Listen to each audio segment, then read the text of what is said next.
आज आमर माननीय पंचायत समितिर अध्यक्ष विरुद्ध रे अनास्था प्रस्ताव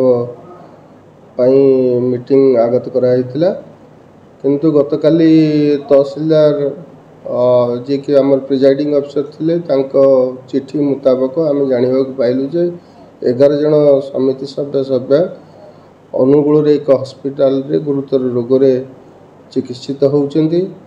तेणु उक्त विषय को ध्यान को आकर्षण करी एवं सर्वसाधारण के हित एवं मानवीय एवं न्यायिक विचारबोध हेतु आम आज जो अनास्था प्रस्ताव मीटिंग को स्थगित रखा पड़ा।